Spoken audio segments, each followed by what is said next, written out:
नमस्कार दोस्तों, आपका YouTube चैनल में स्वागत है। आज इतिहास का एक साम्राज्य की राजधानी विजयनगर, उसके प्रश्नों के उत्तर वीडियो में लगे हैं। देखिए पहला क्वेश्चन, इसमें सबसे पहले सर्वेक्षण विधि का प्रयोग किया गया।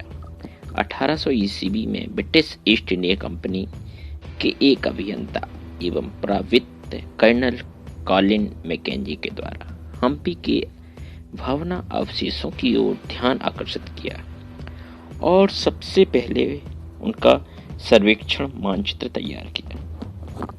इसके बाद छाया चित्रकारों ने हम्पी के भवनों के चित्रों को इकट्ठा किया।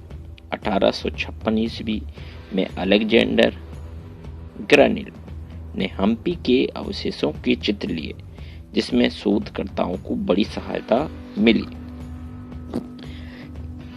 अभिकर्ताओं ने हम्पी से संबंधित अभिलेखों को एकत्रित किया। हम्पी के भवनावशेषों के अध्ययन में विदेशी यात्रियों के वृत्तांतों का भी अध्ययन किया गया। अनेक विदेशी यात्रियों ने भी हम्पी के भवनावशेषों पर अपने यात्रा वृत्तांतों में लिखा है कि जिनके अध्ययन से महत्वपूर्ण जानकारी प्राप्त हुई है। इससे विजयनगर के इतिहास का निर्माण में महत्वपूर्ण सहायता मिलती है। क्वेश्चन नंबर 2 देख लीजिए। विजयनगर की जल आवश्यकताओं को तुंगभद्रा नदी पर बांध बना करके पूरा किया जाता था।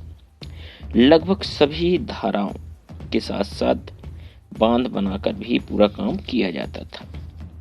क्वेश्चन नंबर 3 देख सकते हो आप। किलेबंदी के अंदर कृषि क्षेत्र को लेने से कृषि फसलों की सुरक्षा बनी रहती थी। इससे जंगली जानवर तथा अन्य नुकसान नहीं कर पाते थे। इससे पहली बार तथा दूसरी तथा तीसरी बार दीवारों के बीच जुते हुए खेत, बगीचे तथा आवास होते थे। इसका एक लाभ यह भी होता था कि जहां धान उगाते थे वहां उद्यान होते थे, वहां जल आसानी से मिल जाता था जो झीलों में लाया जाता था। इसके परिणाम स्वरूप उपज अच्छी हो जाती थी। देखिए अब क्वेश्चन नंबर 4 रहा। क्वेश्चन नंबर 4 को देख लीजिए। शहर के सबसे ऊंचे स्थानों में से एक महानबी डिब्बा एक विशालकाय मंच होता था जो लगभग 11,000 वर्ग फीट के आधार से 40 फीट की ऊंचाई तक जाता था। ऐसे साक्ष्य मिले हैं जिससे पता चलता है कि इस पर एक लकड़ी की संरचना बनी थी। मंच का उभार उत्तरी से पटा पड़ता था। क्वेश्चन नंबर 5 देख सकते हो आप, एक चित्र मिलेगा। प्रस्तुत चित्र में देख सकते हैं आप विरूपाक्ष मंदिर में विभिन्न प्रकार के फूलदार पौधे तथा पशु पक्षियों के चित्रण किए गए हैं। पशु पक्षियों में घोड़ा, शेर, मोर, बत्तख आदि को भी चित्रित किया गया। संभवतः यह चित्रण प्रवेश द्वार को आकर्षित बनाने तथा लोगों को आकर्षित करने के लिए किया गया। ये चित्र शासन की कलाप्रियता, धर्मनिष्ठा तथा प्रतिष्ठा को प्रकट करते थे। इससे अतिरिक्त विभिन्न पशु पक्षी देवी देवताओं के साथ साथ वाहन के जुड़े हुए भी थे, इसलिए उन्हें भी पूजा का एकमात्र पात्र माना जाता था। तो चित्र के माध्यम से उत्तर मिल रहा है। क्वेश्चन नंबर 6 देख सकते हो आप। क्वेश्चन नंबर 6 आप चाहो तो पॉइंट में लिख सकते हो, हेडिंग में लिख सकते हो, थ्योरिकल भी लिख सकते हैं। राजा का भवन या महल, राज्यसभा, राजमंडप भी होता था। महानवमी डिब्बा भी हेडिंग लिख सकते हैं। अस्तबल लिख सकते हैं, मंदिर लिख सकते हैं, शाही केंद्र की किलेबंदी लिख सकते हैं। तो आप जो चाहें वो उसमें वर्णन कर सकते हैं। शाही केंद्र का राजा का महल होता था जो भव्य तथा विशाल होता था। इतिहासकारों ने कमल महल अथवा लोटस महल का चित्रण किया है, किंतु इस महल में राजा रहते थे या नहीं रहते थे इसका कोई ठोस प्रमाण नहीं मिले। मैकेंजी द्वारा बताए या बनाए गए मानचित्र में कहा गया है कि परिसद सदन था जहां राजा अपने परामर्शदाताओं से मिलता था। उसका नामकरण अंग्रेज मंत्रियों की भव्यता से प्रभावित होकर के किया गया। क्वेश्चन नंबर 7 देख सकते हो आप, कमल महल के बारे में जो आप बता रहे हैं। कमल महल या लोटस महल राजकीय केंद्र का सुंदर एक भवन होता था। इसमें यह नाम 19वीं शताब्दी के अंग्रेज यात्रियों ने इसका नाम दिया था। इतिहास के बारे में निश्चित नहीं है कि यह भवन किस कार्य के लिए बना था, फिर भी मैकेंजी द्वारा बनाए गए मानचित्र से यह अनुमान लगाया जाता है तो यह परिषदीय व्यवस्था के लिए इसका निर्माण किया गया था। क्वेश्चन नंबर 8 देख सकते हो आप, नई संरचनाएं, अन्य विशिष्ट परिलक्षण, विरूपाक्ष मंदिर की नवीन संरचना, विट्ठल स्वामी का मंदिर, ऐसे आप इसमें चित्रण कर सकते हो। हेडिंग भी लिख सकते हैं, पॉइंट भी लिख सकते हैं। मंदिरों में विस्तृत स्तर पर कई संरचनाएं की गई। ये संरचनाएं राजकीय सत्ता की प्रतीक थी।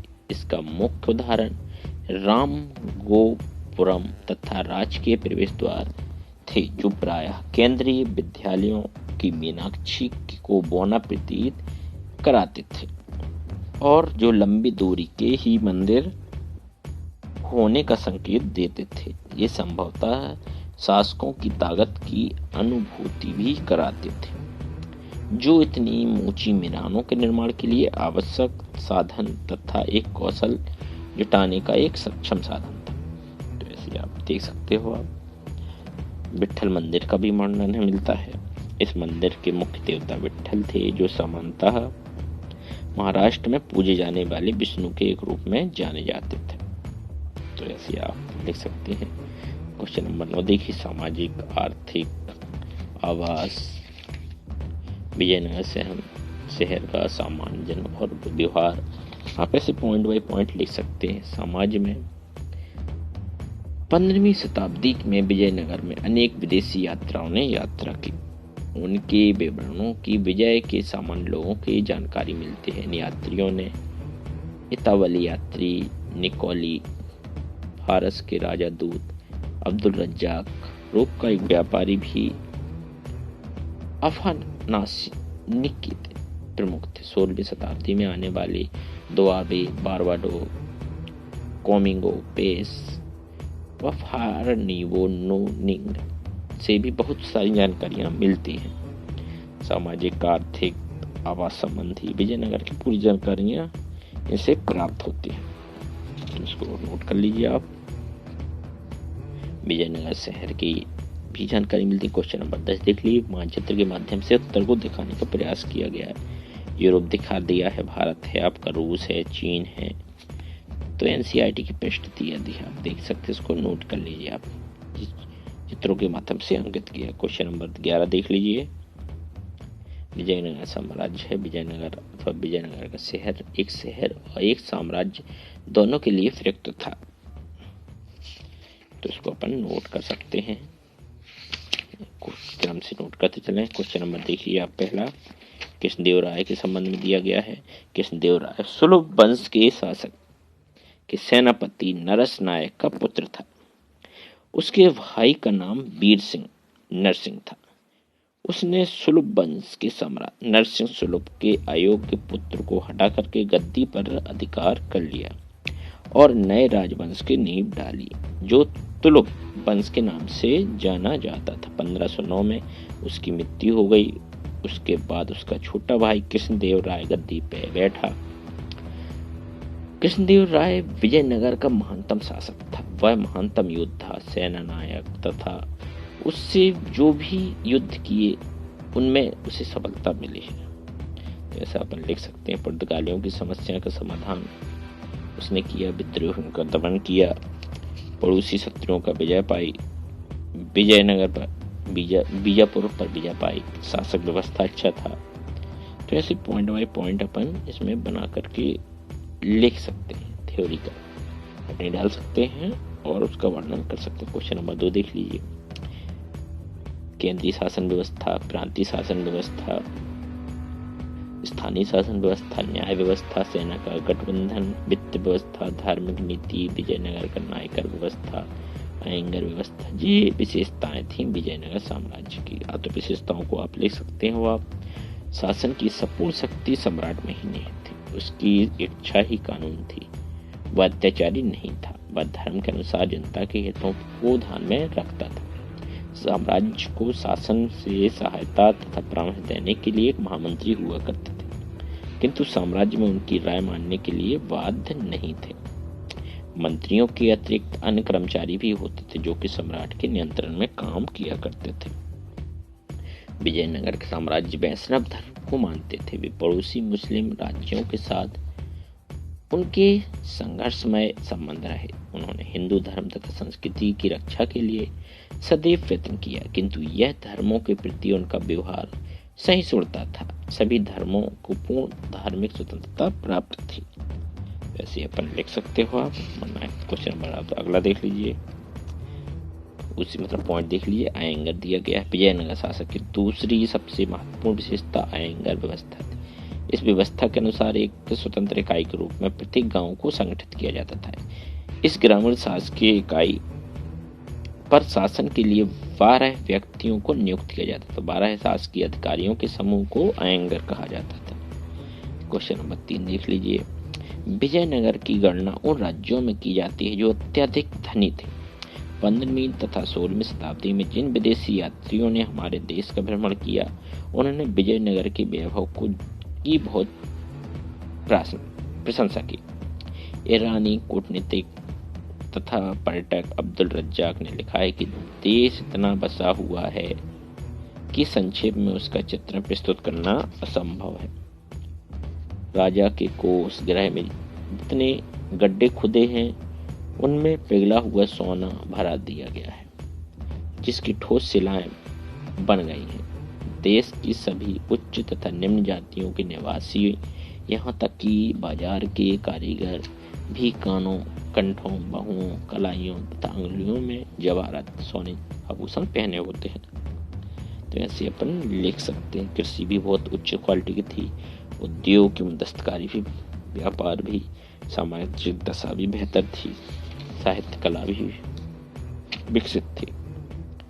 हम देख सकते हैं, पूरा लिख सकते हैं। अनेक साहित्यकारों तथा कलाकारों ने इन राजाओं का संरक्षण प्राप्त था।